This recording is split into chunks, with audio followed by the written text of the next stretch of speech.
Hey guys, welcome back to LitTalk! I'm Clarice and I'm here with Nikki, Tia, and Kate. How's everyone doing today? Hey everyone, I'm doing great and I'm super excited for today's episode. Hi, super pumped. We got some intense stuff to talk about. Hello everyone, I've got my notes, my tea, and a lot of thoughts. So let's go! Love the energy, guys. So today, we're diving into three incredible literary works. Six characters in search of an author by Eugene Grindelwald, Animal Farm by George Orwell, and In a Grove by Yunosuke Akutagawa. So he's the characters. He's the author. Yeah. So now you might be wondering why we chose these three stories.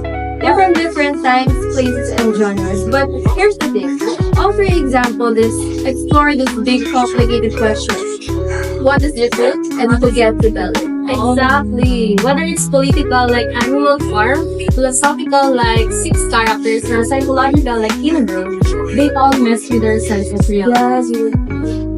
They also reflect the world around us. Now we deal with power, perspective, and perspective. And honestly, you know what? Even though they're older texts, they feel weirdly relevant today, like disturbingly so. Right? So let's Right. break them down like story by story and then see how they connect. Sounds good? So, alright, let's start with six characters in search of an author. So, this one is super meta. Basically, there's a theater company rehearsing a play, and suddenly, six characters walk in and interrupt everything. They're looking for an author to finish their story. Yeah, so that's it. And these characters are like, we exist, we have a story, and we need someone to tell it. It's such a tricky concept, right? Yeah, right. And it's like a total mind bender. And the character think their pain, their experiences, their truth is more real than the actors who are literally alive in the room. What hit me was how Grindelwald blurs the line between fiction and reality. You start asking, what makes something real? Is it memory? Yeah. Is it emotion? Or is it just the fact that someone believes it? Yeah. No. And it's just not that. It gets even deeper. Because the story within their story is messed up. There's betrayal, there's shame, there's also tragedy. But no one can agree on how it should be told. Even the characters themselves. So we're not just questioning what's true. Alright? Yeah. We're seeing how personal truth collides with objective truth. If that even exists. Yeah, I also think that way. And the fact that it ends with no real resolution, that's kind of the point. Truth isn't neat. Sometimes it doesn't tie up with a bow. That's perfectly good. Okay, switching gears, let's talk about Animal Farm. Totally different vibe, right? Yeah. This one's about animal cruelty against humans and equal society. But guess what? It doesn't stay equal for long. Yeah, and the pigs slowly take control, and by the end, they're just as stout, or like even worse, than the humans they kicked out. It's a straight-up allegory for the Russian Revolution and totalitarian regimes. Orwell shows how power corrupts, like, absolutely. Yeah, and the truth gets rewritten, literally. The pigs changed the commandments of the barn wall and pretend they were always like that. Some animals are more equal than others. That line gives me chills to that. Yeah, to be honest, yeah, and what makes it scarier is how easily the other animals accept the lies. Yeah. It's not even that they're stupid. They're just afraid or even exhausted. Or too used to just obey. Yeah, to be honest. So we're seeing how truth can be compelled by those in power. If you control the narrative, you control the reality. Yeah, to be honest. And unlike six characters where truth is personal and confusing, Animal Farm is like, no, this is deliberate manipulation. Yeah, I agree with that. So while Pirandello makes you question truth because of perspective, Orwell warns you the truth can be weaponized. Yeah. That's nice. That's Very very reality, yeah. Now let's go to Japan with Yunosuke Akutagawa In a Grove. This one's short, but man, it packs a punch. Yeah, it packs a punch. Pop sponge. It's about the samurai who's murdered in the forest. Different people tell their version of what happened. The bandit, the wife, the ghost of the samurai, and even a woodcutter. Woodcutter? And each account is completely different. Like, not slightly different, totally contradicting to each other, right? Yeah. And you know what, guys? The crazy part? What's the crazy part? Everyone sounds believable.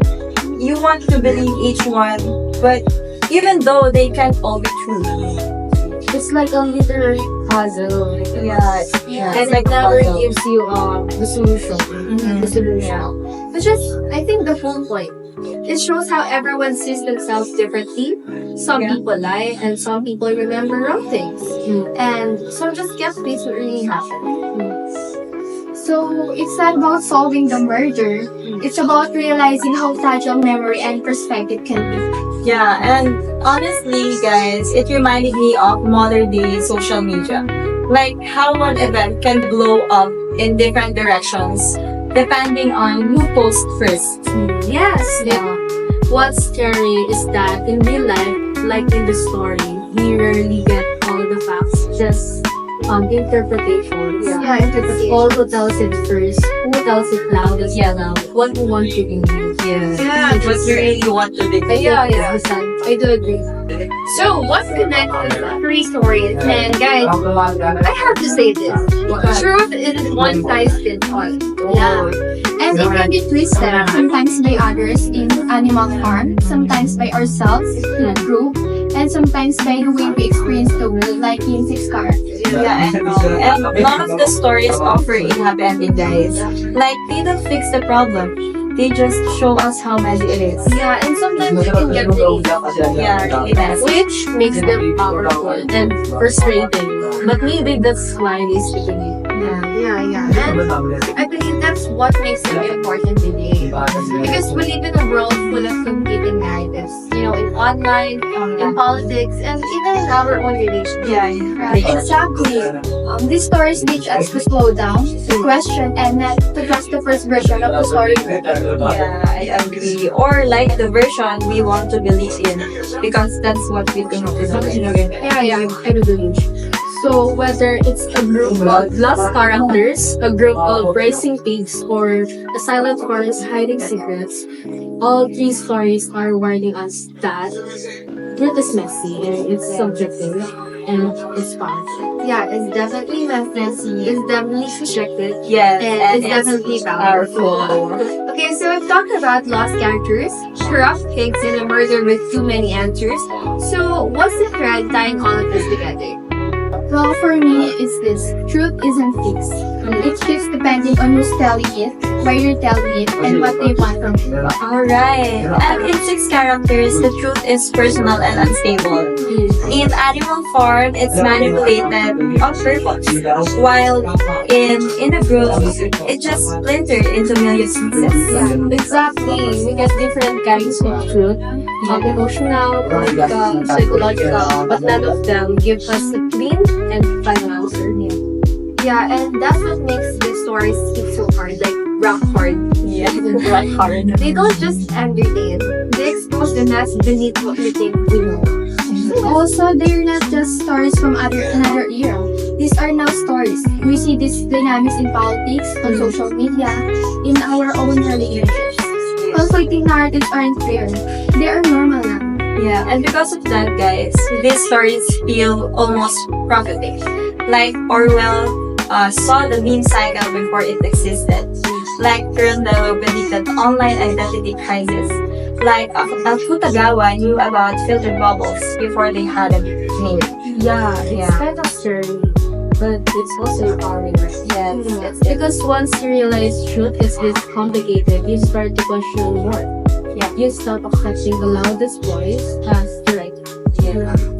And I think that's where literature steps in. So these stories don't give us facts, they give us frameworks for thinking. Also, they teach us that asking questions, even when they don't lead to answers, is part of being awake in the world. Yeah, so maybe, guys, the point isn't to solve the truth. Maybe it's to stay open to it, to let it shift and stretch. and to challenge us, of course. Because at the end of the day, the scary kind of truth is the one we never touch. Yeah, that's the scariest kind of truth. No, I agree with that. And that's actually so nice. Yeah. Scariest kind of truth, you guys. So there's one takeaway from this episode. It's this. Stories shape the way we see the world, but we've got to remember, every story has a point of view. Yeah. Yeah, so be curious, ask questions, and don't be afraid to sit with uncertainty. Sometimes, not knowing is the most honest answer. Yeah, I agree. And if a story makes you feel uncomfortable or confused, dig into that, guys. It usually means it's touching something real. Yeah. Right? Literature, like movies, doesn't have the answers. Yeah. It has the and us. You see. What do you think? So, if there's one thing I'm walking away with, is that truth isn't a destination. It's a journey, and sometimes the road has no map. Yeah, totally. These stories don't tell us what to believe.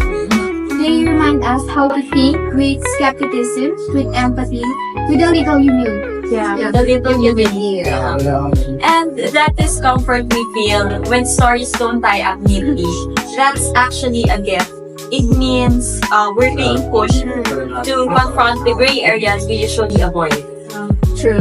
In these stories, it's like not always flattering, not always clear, but always reflecting something real about us. Yes. Our fears, our hopes, and blind spots. Yeah, nice. So, next time you hear a story, maybe in the news or online or from a friend, you have to ask this.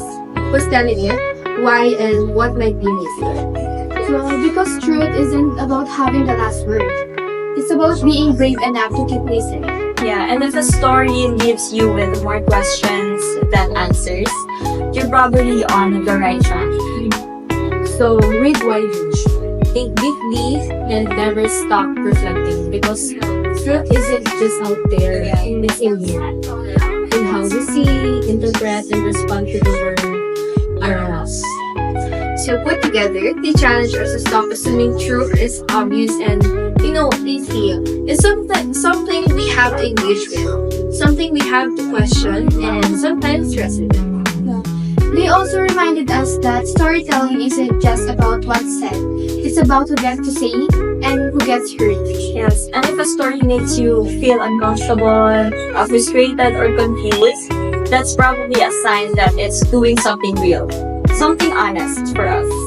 So whether it's literature or life, the takeaway is this. Truth is complicated. But that doesn't mean it's not worth chasing. In fact, the lesson is what makes it meaningful, right? Yeah, I like. Alright, so that's a wrap on today's episode of LitTalk! Thanks for staying with us. We hope this got you thinking about truth and storytelling in a whole new way. And if you read any of these works or have thoughts on what truth means to you, let us know. We love hearing from you guys. Yes! Make sure to follow LitTalk for more deep dives into literature that hits hard and makes you think. Stay critical, Stay curious. And stay questionable. and that's it for today's episode of Once Again, LitTalk!